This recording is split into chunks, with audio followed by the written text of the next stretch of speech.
Elle venait d'avoir 18 ans. L'été dernier, Cassandra fête son anniversaire dans un bar avec quelques amis. En sortant, elle croise deux hommes qui vont lui gâcher la soirée. Oui, j'ai eu peur quand même parce que je me suis demandé ce qu'il allait faire parce que j'étais avec mes copines mais elles étaient loin. Au début, il m'a parlé gentiment, très très gentiment, sauf qu'il a vu que j'étais pas OK. Donc du coup, il a insisté.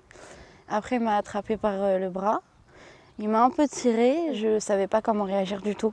Je savais pas quoi dire, je savais pas quoi faire, je savais pas si je disais un truc, est-ce que ça allait être pire ou moins. Enfin, j'étais totalement perdue, je me sentais seule. Son histoire est loin d'être un cas exceptionnel. Dans ce cours de self-défense, ces jeunes femmes ont toute envie de dépasser leurs peurs, grandissantes avec l'été qui arrive.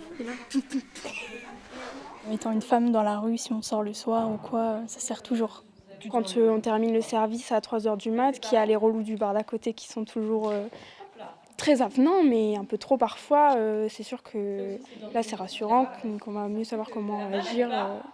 Il y a déjà eu des personnes dans mon entourage qui s'est fait agresser et je ne veux pas que ça m'arrive à moi et je veux protéger aussi les autres de ma famille. Accessible aux moins aguerris. Il arrive, vous décalez votre corps. Christelle enseigne le self-défense depuis 25 ans. Plus que les techniques, elle veut transmettre les clés pour se sortir de ces situations compliquées. On pousse et on court.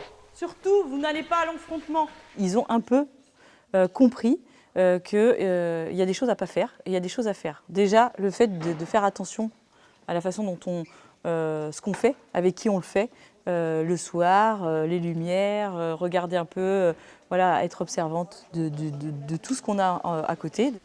Aujourd'hui, l'agresseur est fictif, mais demain, tout peut arriver. Sauf que désormais, ces femmes sont préparées.